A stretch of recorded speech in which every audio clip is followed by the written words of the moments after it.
Lesson 5.3, we're going to talk about standard form, and the other way that we look at that is it's called intercepts. So at this point you've got, for graphing, a t-chart, slope-intercept form, and now standard form, or intercepts. So 3 ways of graphing linear equations so far. And this is standard form, a little different than slope-intercept form. You have a coefficient with x plus a coefficient with y equals a constant, a number. A, B, and C, the capital letters here, are just real numbers. They're numbers. This could be a 2x, this could be a negative 3y, this could be a 10.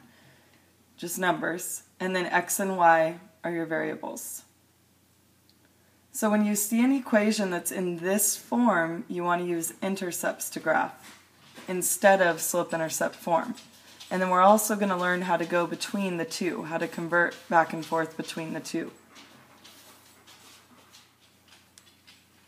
Copy this down.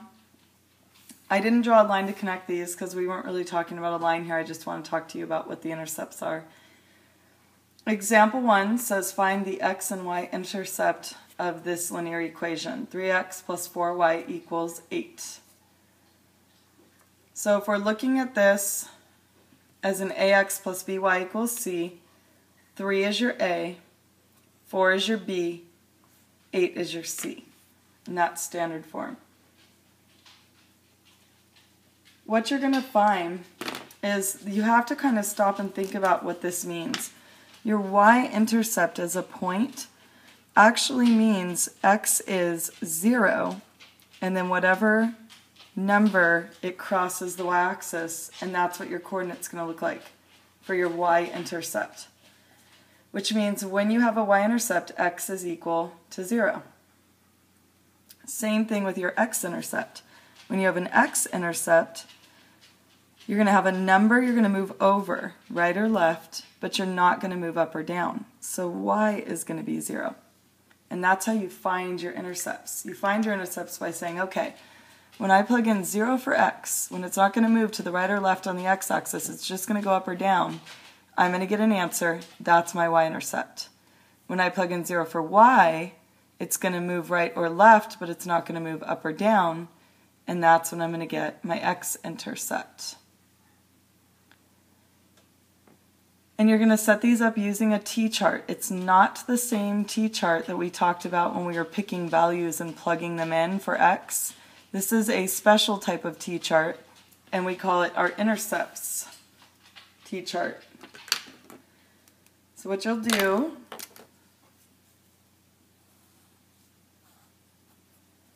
is you're just going to plug in 0 for x. So you go here, 3 times 0 plus 4y equals 8. This becomes a 0. So you have 4y equals 8. You divide both sides by 4, and you get y equals 2.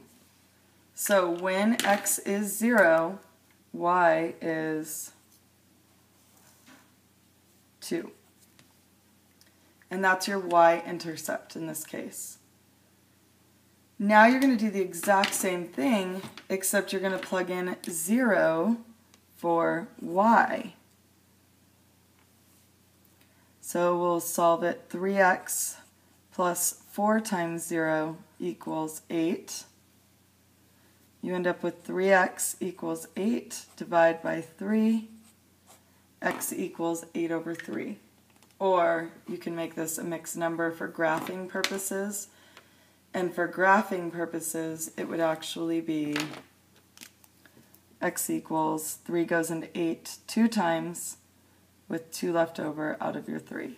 So 2 2/3.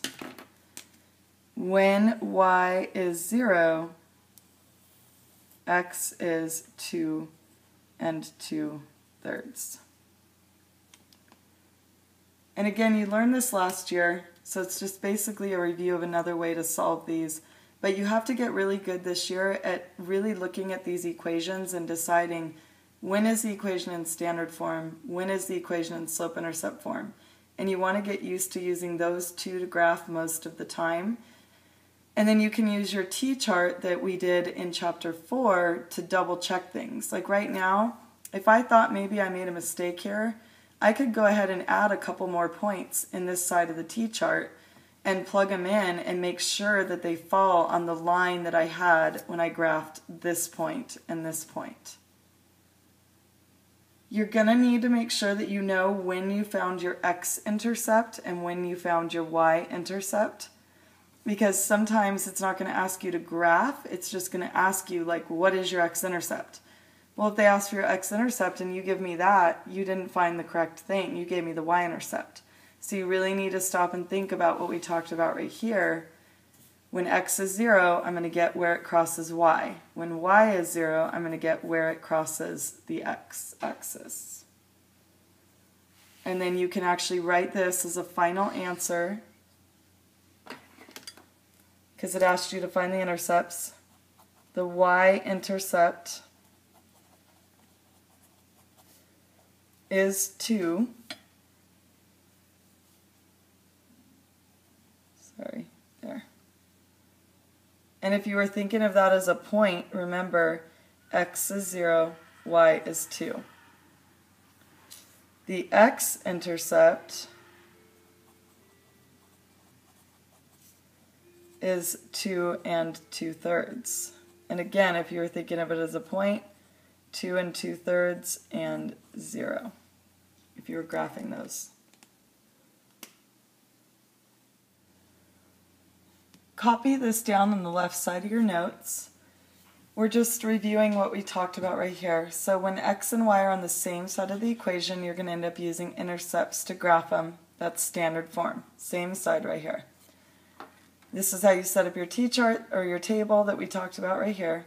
0 for x gives you your y-intercept, 0 for y gives you your x-intercept. And then you find x by evaluating when y is 0. And you find y by evaluating when x is 0. You use this table to show your answers, your coordinates, and then when you're graphing it, here we didn't have to graph it, but when you are graphing it, you're just going to connect the 2 points with a line. So once you're finished copying that down, go ahead and hit play again.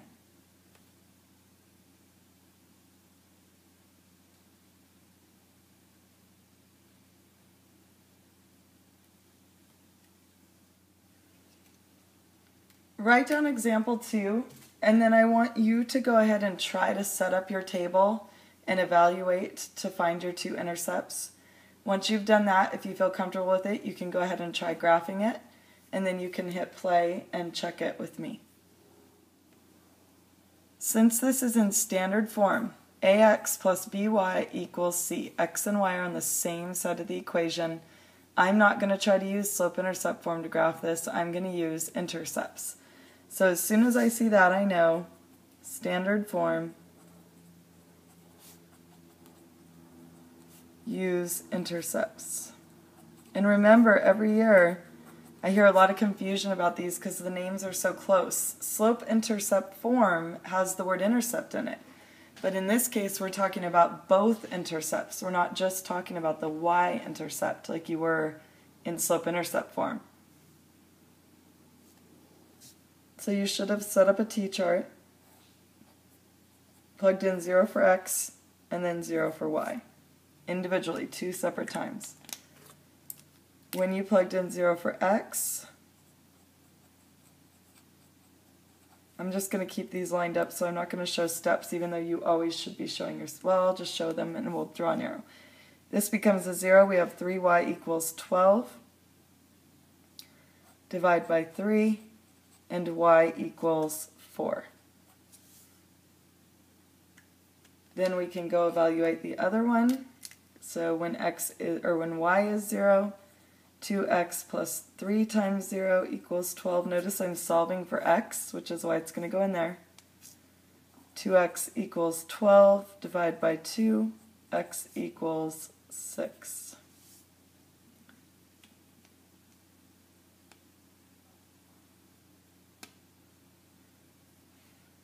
Okay, from here, you're going to graph it. You have 2 points that you can graph. It's your 2 intercepts. So you're going to go ahead and get a piece of graph paper. And this is where graph paper is really going to be nice.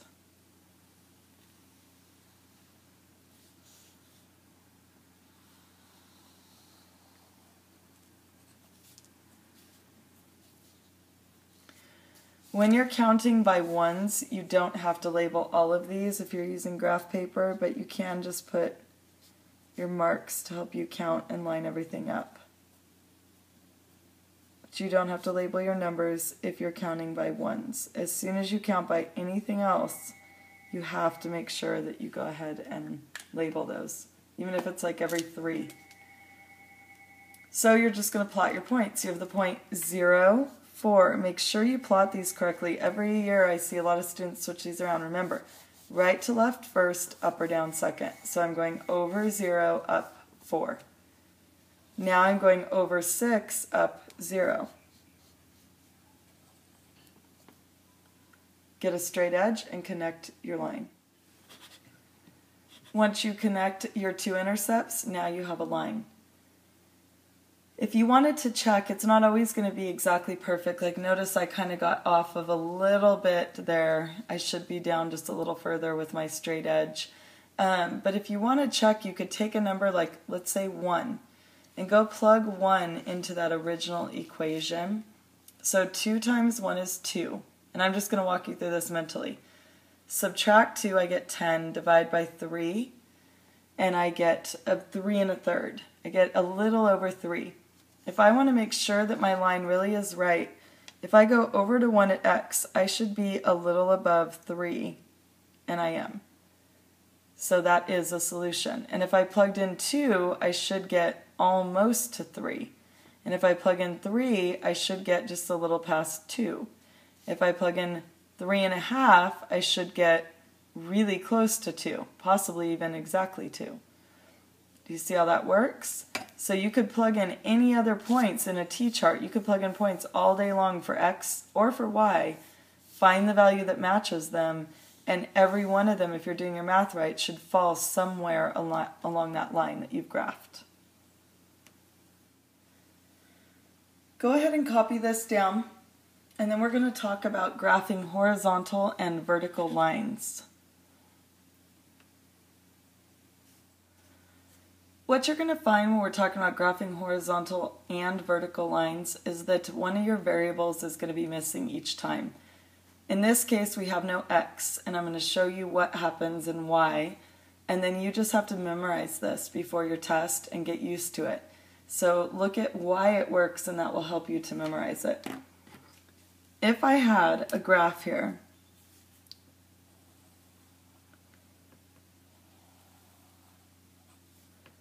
and you have to be careful when you're graphing these, label your axis, your x and your y axis, because the lines end up looking like another axis and it gets a little confusing. And this is where maybe even having like a highlighter or something to highlight the line with would be good.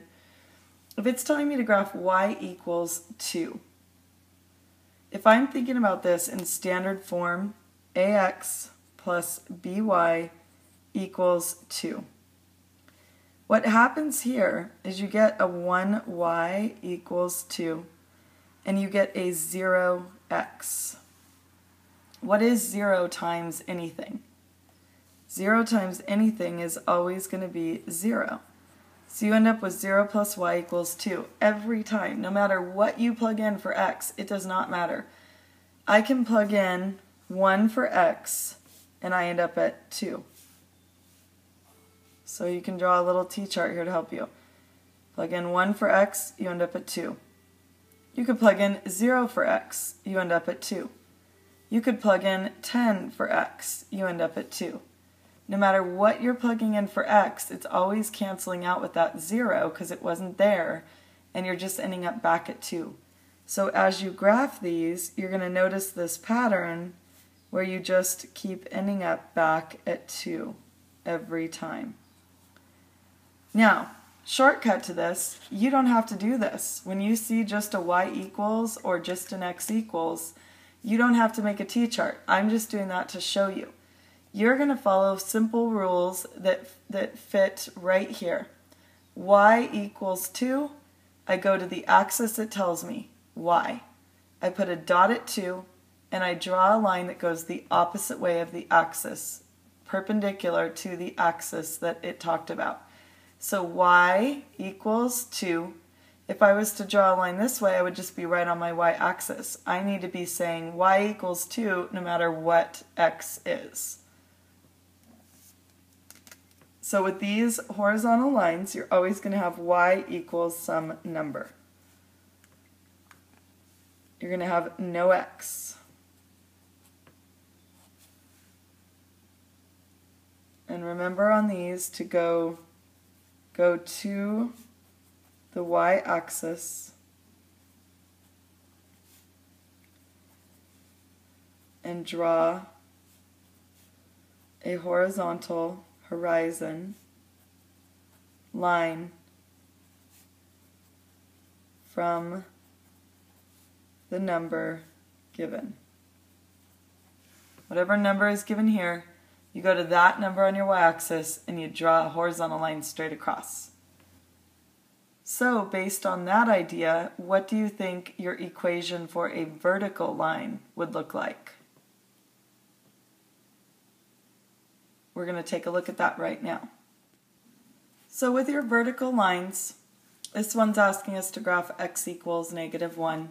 Hopefully a lot of you figured out that the horizontal lines were a y equals a number. So here we end up with an x equals a number. There's no y. Same exact idea. If we were to set up a t-chart and start plugging in values for y, they're always going to cancel out, and we always end up back at the number that was given. So in this case, the shortcut to it, if you memorize it, is instead of setting up a t-chart, I see x equals something with no y, go to my x-axis, draw a vertical line that's right from the number that was given. And so let's go try that right now.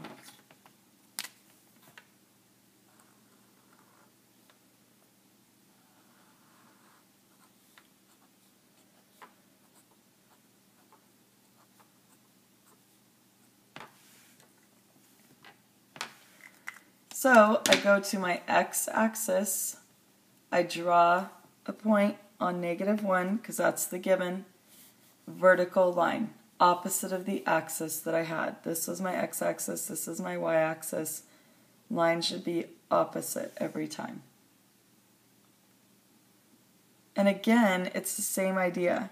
ax plus by equals -1, and x is just a 1 plus 0 times y equals -1. So your y's always end up being 0 because there's a 0 with that. The b is basically a 0. This throws people off every time, so I'm just going to quickly go over it. X equals 0 versus y equals 0.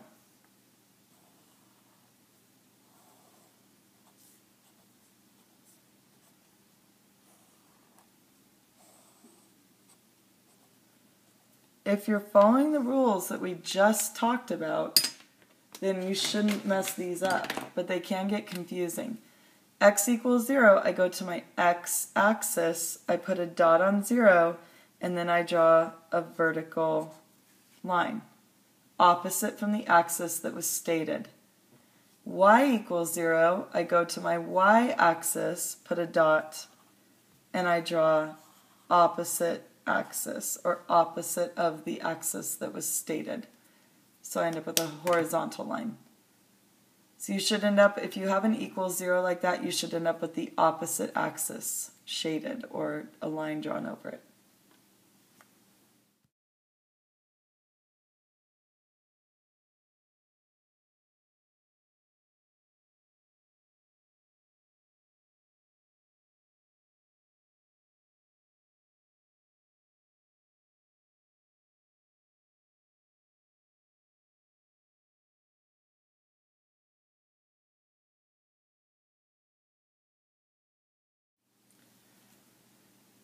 Copy example 4 down, and then we're going to talk about it.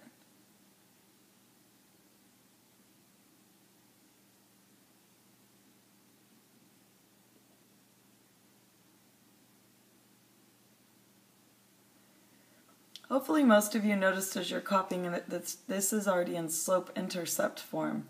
Yesterday we talked about moving things into slope-intercept form, Now today we're going to talk about moving things away from slope-intercept form into standard form.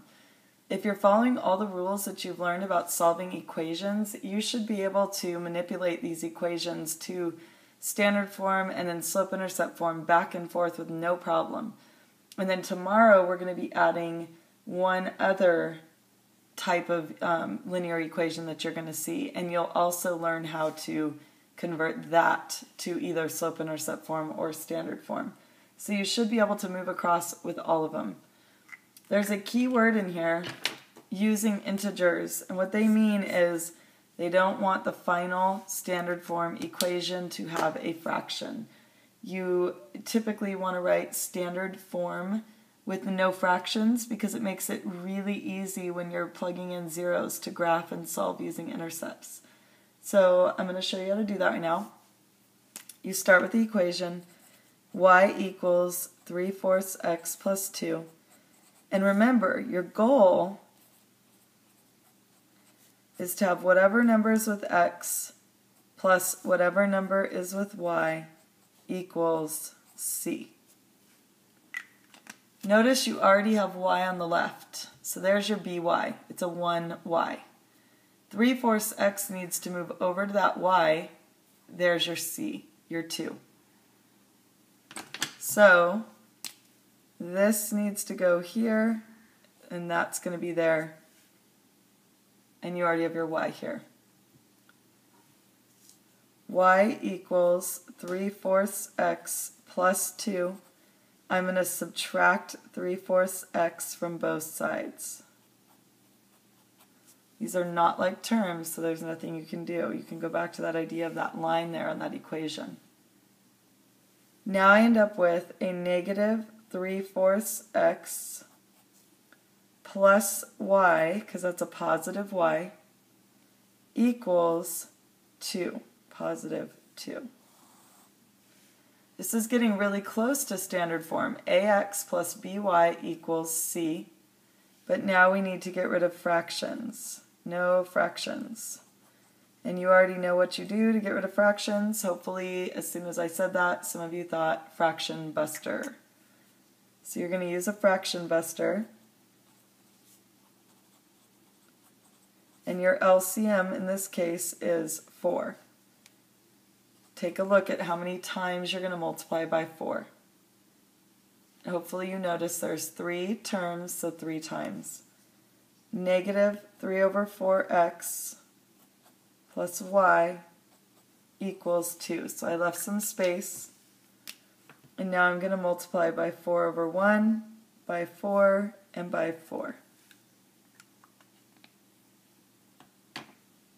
Once I do that, these should cancel and become a 1. I end up with a negative 3x plus 4y, remember coefficient always goes in front of the variable, equals 8. And I'm done because all they did was ask me to write it in standard form using integers. So move variables to the same side, use a fraction buster if you need to get rid of fractions. And that's all you're doing on that. So this is just explaining what we went over. You're moving x and y to the same side of your equation to get it in standard form. You're going to use a fraction or a decimal buster to get integers if you need to. If a, b, or c are either a fraction or a decimal, you'll use that. And I just reminded you one more time, that's what standard form should look like. It's integers only for a, b, and c. Finish writing that down, and I will see you in class tomorrow.